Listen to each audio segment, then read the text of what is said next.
What's up YouTube, Dara here from Zephyr Wargames, and today I'm going to bring you an in-depth test hand combo video for the Traptrix profile I showed you guys the other day. Now Pac's already shown you how good this deck can be against the main meta decks of Kashtira's and even Sprites, and this deck is insanely good.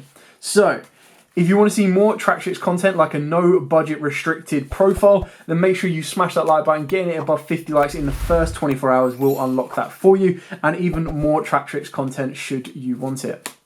With all of that out of the way, after a very decent shuffle and a good old cut, we're going to do 2 test downs going first, 2 test downs going second, starting with 1, 2, 3, 4, 5. Wow, okay, that's pretty cool. So as you've seen before, Mantis is like a 1-card starter for everything you need in this deck, which makes it just insanely good. When you add something like Shade Brigandine to this hand, it gets even better, which is mental. So we're going to start off by normal summoning the Mantis. You could, if you wanted to, activate the tune, but you don't really want to get rid of either of these. I'd rather be more defensive and hold this back. Now obviously in a no budget version, this would obviously be Prosperity, so you increase your consistency tenfold. So you activate Mantis' effect. This is going to resolve, and the best target you could possibly search without having a guarantee of additional normal is going to be the Arachna Camper. And then what you want to do here is you want to link your Mantis off and go into your best extra deck monster of Seller. Then what you're going to do here, because you don't have a trap card in the graveyard, is you're going to set Shade Brigandine and activate Shade Brigandine, which will trigger Sarah in order to special summon a Traptrix monster.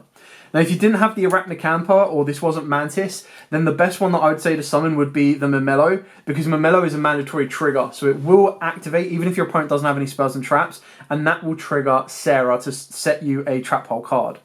In this scenario right here, though, what I'm actually going to go for is I'm actually going to go for trying to get the best, most effective route. Dioneer doesn't have anything that's really in the graveyard, which is a big sad. So, I mean, I still really, I don't know what it is, but I really like the Nephis play. Now, the Nephis play is a little bit more restrictive, but it does give me more monsters during my opponent's turn, which is really kind of cool. So the 2 options you have here, and I'll just show you them so you've got the example, is you overlay these 2 into Time Thief Redoer, and then you activate the Arachna Camper, summoning itself down, triggering Sarah's effect, which will then set you a trap hole card. So your end board is, at the base minimum, not including what else you've got in a hand, would be an Arachna Camper protecting the set card off of Sarah, which can be Floodgate, Gravediggers, or Terrifying if it's in the deck, plus a Time Thief Reader over 3 bounce. In this scenario, what I'm going to do is I'm actually going to special summon down the Arachna Camper, trigger Sarah's effect, and with Sarah, I like to always set the trap hole card that I've got 2 of. Now, I could set the whole tier and activate the whole tier, but it's not really going to get me anything right now. I want to be as offensive to my opponent as I possibly can by stopping as many of their plays as I could. Because obviously in the scenario of getting this, it's great to activate it, but I need to get rid of the Terrifier, and it's just not really worth it unless I'm going to special summon the Dioneer to reset this. So in theory I could do. Yeah, actually I could do. This might make it. Activate that, summons out a monster. Nephis will trigger summoning out Dioneer. Yeah, okay, so I've already used Sarah's effect. So, okay, this is kind of a cool little combo that I like. So you activate the Holotier by discarding the Terrifier, being able to activate this the turn it's set. And then you're going to be able to trigger the effect of the Nephis because you activated a whole normal trap card. This is going to allow you to special summon a Traptrix from the deck, and we're going to special summon the Dioneer. Dioneer will now target the trap hole that you've discarded, so make sure if you're going to do it this route going into Dioneer, you discarded a trap hole card to do this. This will also be sent to the graveyard during the end phase of the next turn, but the chances are you're probably going to activate it at some point. And then with this end board, you've actually got quite a few options. I would leave the Nephis open because you're going to be able to activate a trap hole card again. And what I'd probably go for in this scenario is overlay these and go into a Rafflesia. And then overlay these and go into, just move all those sideways a little bit, there we go. Sadly, you can't go into a Time Thief Redoer, but I feel I've got enough control on my board to go into the Panicular, and I want to make sure I activate its effect to detach in the Holotier, meaning I've got the Holotier's effect during the next turn. You then get to add a Traptrix monster. Now in this one, I'm probably going to add the Pudica, so I've got a very good follow-up for the next turn. If I wanted to, I could activate the Tune to draw 2 new cards and put the Pudica back to the bottom of the deck. which is also possible. So I'll tell you what, we'll do that just for the sake that we actually have the ability to. So we'll activate the tune. The tune is going to banish this. It's going to activate that. We're going to draw 2 new cards. Nice little upgrade on that one. And then we'll banish the tune to put the Pudica back to the bottom of the deck. Now the reason this is so good is during your opponent's turn, you're going to pass your opponent's turn. Now if they activate anything that is of massive threat to you, you can activate the effect of Rafflesia and then either Floodgate or Gravediggers. Now the chances are Floodgate is going to be much more effective. So let's say they put like a Cashed Hero monster on the board. So you activate the Floodgate, this will then Foolish Barrel, Book of Moon, one of your opponent's cards. And because you activate a Traptrix Rafflesia, you'll get to set a trap hole card from the deck. Now, I'm going to go for the Holotier, which is basically the way you kind of want to work this is your trap hole, like Floodgate, Terrifying, and Gravediggers you want to be activating off of Rafflesia. And you want to be setting the Holotier off of the Serra. Now, then what you want to do is if your opponent gets a monster, or especially someone's a monster with 2,000 more attack, you can activate the Terrifying Trap Hole. Now you can do it either way around, it doesn't make too much of a difference because you'll still be able to activate this. And then what you're going to do is you'll be able to trigger Serra's effect, which will ultimately allow you to special summon a monster from the deck. So Marmello can be a really good one to try and pop back row. And then your other option off of the Nephis will be the Pudica, which will let you banish this. But keep in mind that during the next standby phase, your opponent gets to bring this back. So you ideally want to be special summoning this during your turn in order to banish that monster so you can swing him for game. But the idea would be that you're getting at least 2 Traptrix monsters out of the deck. If any of these leave the board as well, keep in mind you still also have the graveyard effect of the Holotier because you haven't activated this turn, which will let you revive any of these from the graveyard, which can be Mantis or Arachnocampa or any of these that hit the graveyard themselves. So we'll play through this test stand because ultimately we've put 2 monsters on the board. We've ashed our opponent's monster. Let's say we've left them with 1 monster on the board, okay? So we draw for our turn, and at this point, it doesn't really matter that we've got Garden, even though that's a great card to rip. You're going to be able to pretty much go everywhere you need to. Now you can keep Rafflesia on the board because you want to protect it from ultimately being hit with Nibiru, which would be really, really important. So you activate the Panicular's effect. This will let you get a monster from the deck. Now I would probably go for, I could go for Viscilos to be honest, or Mantis. So we'll go for Mantis. We've pretty much already got everything we need anyway. So your Panicular is pretty much empty. Like you don't need it anymore. So what I quite like to do is I want to try and get to link 3 as soon as possible. Now I could have triggered Serra's effect, but I don't really want to set anything right now. Like I said, I want to keep Gravediggers in there, so the only thing I'd probably set would be the Floodgate Trap Hole. So you go into the Octopus. Now, obviously, off the back of this as well, you've got to keep in mind that you do have a way to bring back the Panicular, because it will be your strongest XYZ monster that is an insect. So don't worry about that too much. Now, you've got the ability of a summon off of Serra. You've also got the ability of the summon off the Nephis, so you kind of want to make sure you're juggling that correctly. And what I mean by that is, in theory, you can activate the Holotier. This was set last turn, remember. This will then trigger the Nephis. I wouldn't trigger the Serra right now, because I think there's other ways of doing it a little bit later on. Special summon out the Pudica. Pudica will banish the monster that we floodgated, so we've got an empty board right now. And then what you want to do here is you want to overlay, even if it's not an empty board, you can overlay the Nephis and the trap card into a Redoer. Redoer can then use its effect, but only detach the trap to spin another one of your opponent's monsters back.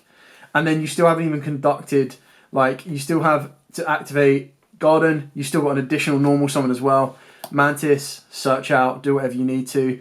You can link these off if you want to. You can increase their attacks, anything like that. But ultimately, you've got 1800 attack there. You've got 28 there. You've got 25 there. You've got 19 there. If you wanted to, you could switch this to attack and have a 13 there. And you've got a 25. And you've pretty much cleared board by bouncing stuff, floodgating it, banishing it until the next standby phase. You name it. You've got very decent control over what your opponent has left on their board. So that was the first test stand going first. I'm now going to do a test stand, a second test stand going first as well. So you can kind of see it again, just the consistency of the deck and how you can adapt it. Like these new cards, I didn't realise how much of an upgrade they were. Like some of them are really, really cool, don't get me wrong at all. But they kind of all really over my expectations at the moment, which is awesome. So after another decent shuffle and a good old cut, our second test stand of 5 will be 1, 2, 3, 4, 5. Okay. Again, not so bad. So you've got a couple of options here. At the base minimum, you can normal summon the Dioneer. Dioneer can then be linked into Sarah. You can activate the Shade Brigandine. Shade Brigandine will then trigger Sarah to special on one of the Traptrix from the deck. But why do that when you can be as risky as you like? So I'm going to activate the Tune first. I'm going to banish the Gravediggers. I'm going to draw 2 cards. Broken, 1 card combo, and Holotear. We'll then use Tune's effect to put the Gravediggers back to the bottom, so I'm not missing that. It also means that when I make Flesia, I'm in good stead. So normal summon Mantis. Mantis effect will search you out the Arachnocampa because it's just a free summon. You then link the Mantis off. You go into Sarah. You then set the Shade Brigandine because you don't have any trap cards. You activate this. This is going to allow you to summon it as a trap card, which will trigger Sarah, being able to special summon a Traptrix monster from the deck. Now, of course, if you, like I've said before, if you want to be able to make sure you trigger the Sarah effect, I mean, you've got a couple of options. You could, in theory, set the whole tier and then use Mantis effect to bounce it back. But I'm going to go for the Momelo because Momelo is mandatory. So it will trigger the Sarah, which is really, really important. Yeah, we'll go for the Sarah. Sorry, not Sarah, Momelo. Momelo's effect will trigger, even though your opponent doesn't have anything, this will then trigger Sarah to let you set another trap hole. Especially from Momelo. Momelo's effect, set another trap hole. Mantis effect on that one, fine. So I'm going to set Floodgate because it's the one that I played 2 of.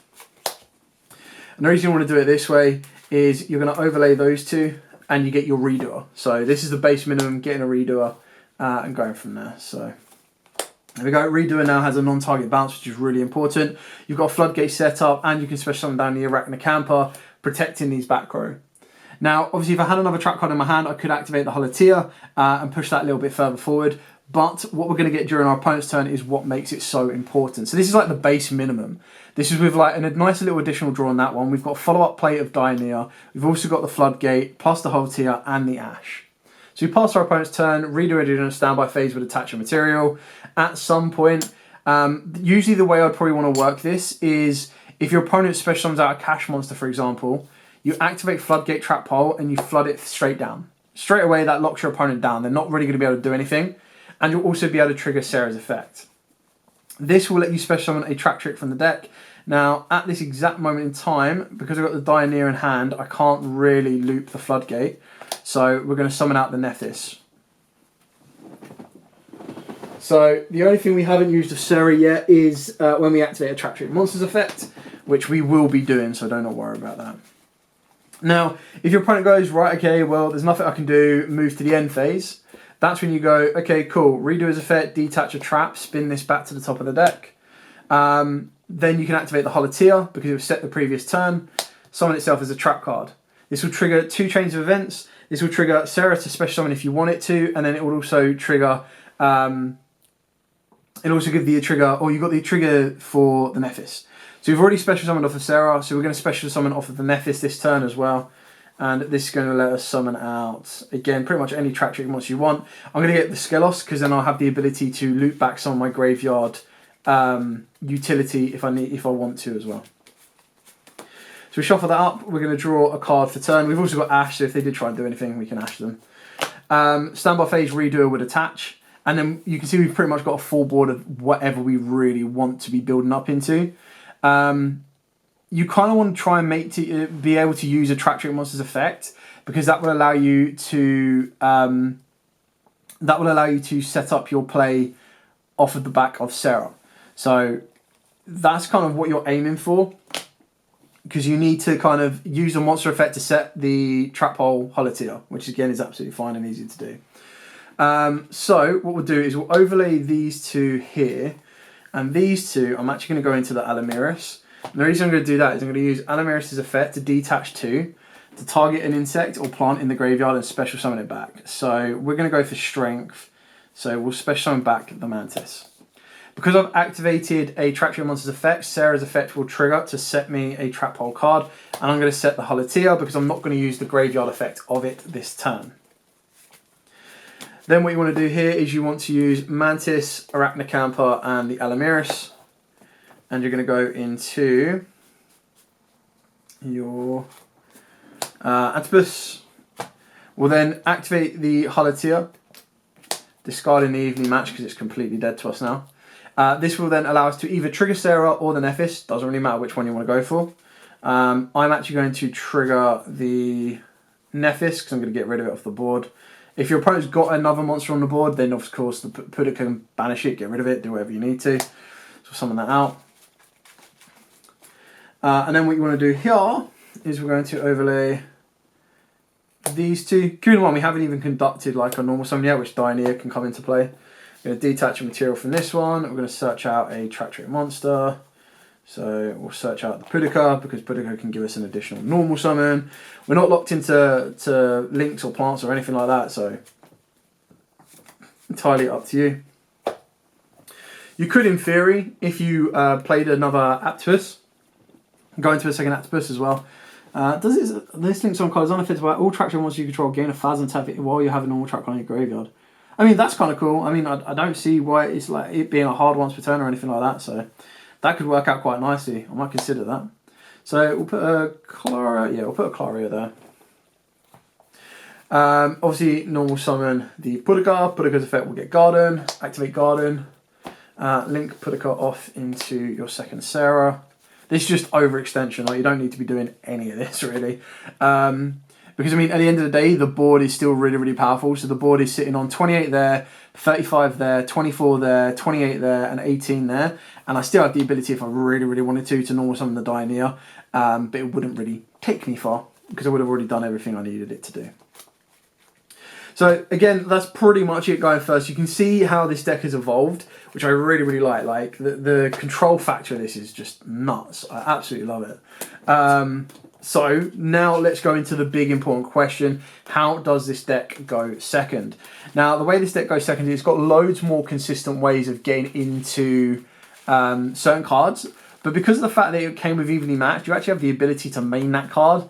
And it's like, okay, well, if I go second and I'm really, really worried about certain matchups, of course, what I can do is I can, you know, start maining other stuff as well. So let's go second. So 1, 2, 3, 4, 5, and then 6.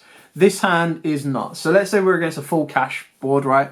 Unless they've played the 5-zone lock like crap, then we're in a bit of danger. But if they haven't, you just go standby phase, main phase, battle phase, even match, right? The chances are they're probably going to leave themselves with an Arise Heart, and Arise Heart will have the materials to banish a card and do whatever it needs to. So we're going to start off by normal summoning the Pudica. At this point, if your opponent banishes it, it's not the end of the world. You just don't get the Sarah as early as you want it to, but you'll still get the Garden for the free additional normal summon. If you activate the Garden and they decide to banish that, again, it's not that big of an issue. So you've still got loads of plays to make. You're going to activate the Garden for an additional normal. You're going to link off the Pudica. Again, with the Rise Heart on the board, everything will get banished. You're going to go Sarah. You're then going to use the effect of the Xyz. Xyz will summon down. Xyz will get a second one. Again, at this point, if they want to banish one of these, it's not the end of the world. Yes, they could banish the Sarah, which would mean the Xyz would fizzle. But then I still have my additional normal summon of Mantis. And then my Mantis can then go into a Sarah. And then I can use the Arachnocampa to trigger the Sarah. So I have so many different options that just allows me to go as far as I want, really. So additional normal, we'll normal summon the Mantis, we'll trigger the effect of this. This will allow us to search out a Traptrix monster, which in this case, I've already got the Arachnocampa, so I'll go for a follow-up of Dianea. This will trigger Sarah. Sarah will allow me to set the Traptrix trap hole. Now the only issue with this one is that I don't have another normal trap to kind of do anything with. But again, you've still got plays to make, which is absolutely fine. Now we don't have a battle phase. Like our ideal scenario is time for you to redo of a trap card, because then we bounce this. We've cleared their entire board off and we're in very good shape. You've also got the ability of trying to go for the Octopus as well, but it doesn't make a huge difference. So let's go into, where is it? There we go. We'll go into the Panicular. Use Panicula's effect. Not that it makes much of a difference really. It's just going to add another monster. So let's add Viscilos. Keep in mind, I'm not locked myself into insects yet or anything, so it's still in a very good position. As we sit right now, we've got a free extender off the Viscilos. We've got a free extender off of the Arachnocampa. So you've got a couple of options on that one. redo it is the ideal scenario, but again, you can go for whatever you want, really. I'm going to keep the whole tier for during my opponent's turn. It might be the best way of doing it. So it means I want to keep that, which means I'll special summon down the Arachnocampa. Overlay this. Go into Yugioh. There we go. And then you can pretty much pass there. Now, if you wanted to, you could go for a Zeus route if you didn't use evenly matched. Yes, the only issue is because we didn't get that trap card on the board for Redoer to bounce this, they still have a Rise Art. But even then, if they've used their banish previously at any point on this, then we're not really too worried.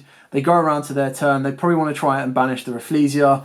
We've got the ability of activating the Halatia, which will trigger Sarah, which will trigger a monster, which can be the Panicula. Panicula can then banish this until the end phase, and it would have lost all of its materials. And then we'd also get a Floodgate or a Bottomless off of this. So the one they probably want to get rid of is going to be the Rafflesia.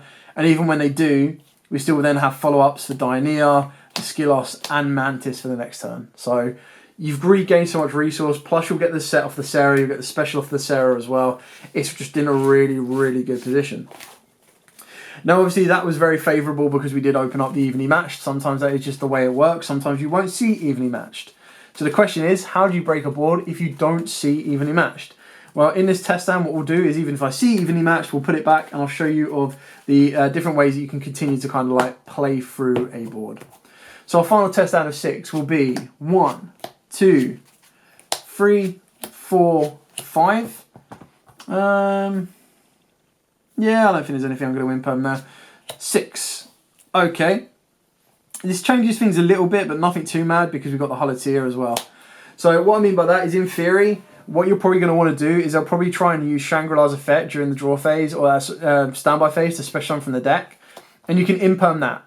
By doing so, the zones you have locked already will remain locked, but it means it can't lock anymore and it doesn't get Fenrir. So the only thing you need to fight against right now will be a Rise Heart. Now, to deal with the Rise Heart, all you need to do is pretty much try and get into a Zeus, which you can do with these cards you've got in front of you, and you'll be ways of baiting your opponent out in certain scenarios. Like, that's only if you have access to the Zeus. So in this version, you're probably going to want to try and go for a Exton Knight, so you still have multiple options to get you where you need to go. So you're probably going to start off by going to the Mantis, because they're not going to negate the Mantis. If they wanted to banish it, they can do, but you'll still get the Arachnocampa. Now, they don't know you've got the Halatia in the hand. So that's one other thing that they've got to kind of like preempt or pre-expect. Now, at the very base minimum, I could set the Halatia, activate the Halatia this turn by discarding this, and then overlay these two. And you've got two options here. You can go into Exton Knight if your opponent's definitely got more cards than you, because you can nuke the entire board. Shangri-La's negated, so it can't protect itself. And then you still have the ability of setting the Terrifying Trap Pole and special summoning down the Arachnocampa. Now, that's the base minimum, but you've cleared your opponent's board. The more exciting and more Traptrix related play, I mean, you could also go Redoer, and then if they try and do anything, you can Redoer effect, make sure he runs away, bounce that opponent's monster, and then you'll constantly have a Redoer that's going to gain materials, but you won't control a Traptrix monster to summon down the Arachnocampa. So keep that in mind, the Arachnocampa would have had to been dropped before you make the Exton Knight. However, in this scenario, just resetting this a little bit, what we're going to do, as we are playing Traptrix, is we're going to go into Mantis, keeping in mind that this all gets banished, sadly. This will go into Sarah. You'll activate the Halatia, which will banish, ultimately end up banishing the Shape Brigadine. This will trigger Sarah to special summon a Traptrix monster from the deck.